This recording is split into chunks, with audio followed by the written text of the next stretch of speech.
মনটা খুব খারাপ খারাপ লাগছে।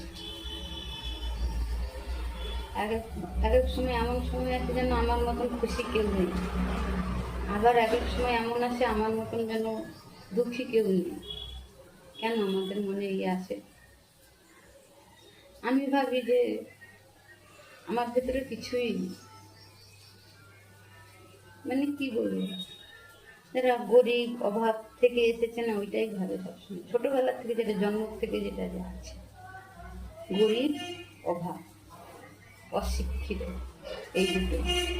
এই দুটো যার গায়ে আছে না, তার মনে সত্যি কোনোদিন শান্তি থাকে না। অভাব আর অশিক্ষিত, এই দুটো ভাষাই আমার কাছে আছে, পুরো ভর্তি আছে। অভাব, বাপের বাড়িতে পুরোই অভাবে এসেছি, অশিক্ষিত জন্ম থেকেই আছি পড়াশুনো নেই। তো সেটা কি আমারই দোষ? কেউ বলতে পারবে? গরিব ঘরে পড়তে পারেনি, অভাব,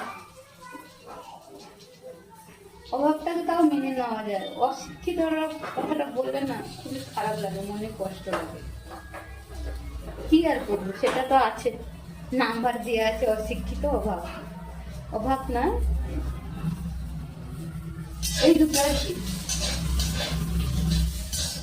সত্যি অশিক্ষিত মানে নিজেকে না, যে জিনিসটা করতে পারি না সেটাকে মনে হয় যেন আমার চোখ নেই, আমাকে অন্ধ অন্ধ লাগে।